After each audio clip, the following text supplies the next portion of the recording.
میرے خیال میں اس بار تحریک انصاف ہائی کورٹ جائے گی. ہو سکتا ہے کہ پشاور ہائی کورٹ جائے, کیونکہ ہائی کورٹ کی جورسڈکشن کے انڈر ہی آتا ہے الیکشن کمیشن, اور یہ لازم نہیں ہے کہ اسلام آباد ہائی کورٹ ہی ہو.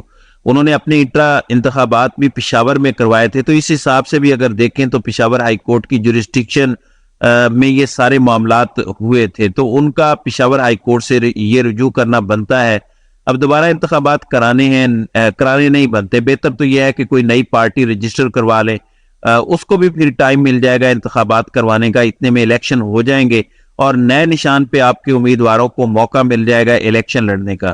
ورنہ جتنے امیدوار ابھی کاغذات جمع کروائیں گے, اگر بلے کا نشان چلا جاتا ہے تو وہ پھر آزاد حیثیت میں ہو جائیں گے, ان کی پارٹی پوزیشن تو نہیں ہوگی. حالات ظاہر ہے کہ پھر بہت زیادہ آؤٹ آف کنٹرول ہو جائیں گے پی ٹی آئی کے لیے. ظاہر ہے کہ دوسری طرف کا پلان یہ ہے کہ تحریک انصاف کو پینک کروانا ہے, عوام کو مایوس کرنا ہے. عثمان ڈار کے ساتھ جو کیا گیا ان کی والدہ کے ساتھ, وہ بھی بول پڑے ہیں. جس طرح بھی جبر سے تشدد سے ان کا انٹرویو کروایا گیا کامران شاہد کے ساتھ, آج وہ اس پر بول پڑے ہیں اور کسی حد تک ایک اشارہ دیا ہے.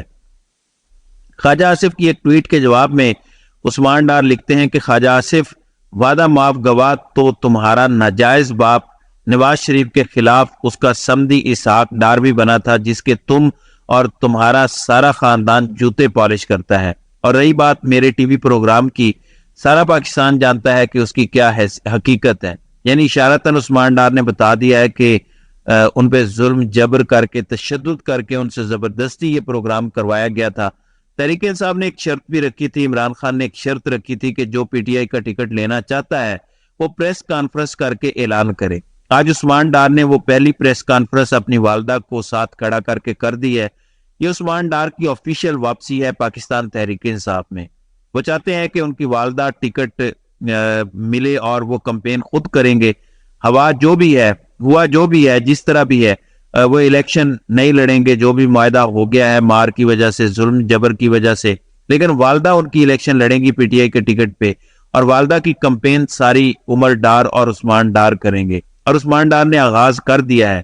لیکن آپ ذرا امیجن کریں, جب یہ جبر ختم ہوگا, جب یہ ظلم ختم ہوگا, جب یہ ڈکٹیٹرز ریٹائر ہو جائیں گے, تو جن لوگوں پہ ظلم کیا گیا, مارا گیا, ظلم کیا گیا, پارٹیاں تبدیل کروائی گئیں, سیاست چھڑوائی گئی, وہ بولیں گے تو جو آج یہ سب کر رہے ہیں ان کی کیا عزت رہ جائے گی, کیا مقام ان کا تاریخ میں ہوگا. کیا سوچا ہے کسی نے کہ اپنے 3 یا 6 سال کھڑے کرنے کے لیے, اپنے مال پانی کے لیے کس حد تک ظلم اور جبر کیا جا رہا ہے.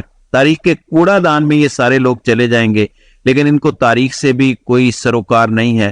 تاریخ ٹیپو سلطان کو یاد رکھتی ہے اچھے الفاظ میں, میر جعفر ہمیشہ غدار کہلاتے ہیں, نفرت کی علامت بن جاتے ہیں, لیکن لوگوں کو یہ بات سمجھ نہیں آ رہی.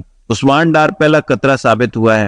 ہو سکتا ہے الیکشن کے قریب جیسے جیسے دن آتے جا رہے ہیں ویسے ویسے مزید لوگ سامنے آئیں, مزید لوگ بولیں کہ ہمارے ساتھ کیا کیا گیا جس کی وجہ سے ہم نے سیاست سے دستبرداری اختیار کی, ہمارے ساتھ کیا کیا گیا جس کی وجہ سے ہم چھوڑنے پر مجبور ہو گئے پارٹی.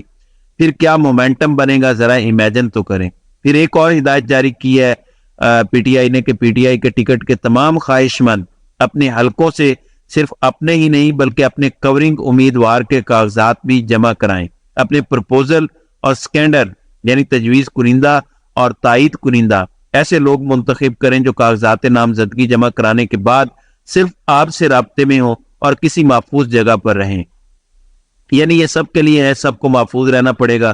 ابھی میں دیکھ رہا تھا ایک ٹی وی پروگرام میں کہا جا رہا تھا کہ دیکھیں پی ٹی آئی کے ساتھ تو یہی ہونا ہے, ایون جو وکلاء بھی کاغذات جمع کروائیں گے وہ اغوا کر لیے جائیں گے, مارا جائے گا ان کو, توڑا جائے گا ان کو, یہ سب کچھ کہا جا رہا ہے. دیکھنا یہ ہے کہ اس سارے ظلم اور جبر کے باوجود لوگ کس حد تک اپنے حق کے لیے کھڑے ہو سکتے ہیں, کس حد تک ڈٹ سکتے ہیں. شہید ارشد شریف اس قوم کو ایک پیغام دے کر گئے تھے, یہ ذرا سنیں کہ جب تک تم مار کھاتے رہو گے, جب تک تم پٹتے رہو گے, جب تک تم برہنہ ہوتے رہو گے, تشدد برداشت کرتے رہو گے, تم پہ یہ تشدد جاری رہے گا, اور اپنے حق کے لیے اگر تم آواز نہیں اٹھاؤ گے تو کوئی تمہیں یہ حق نہیں دے گا.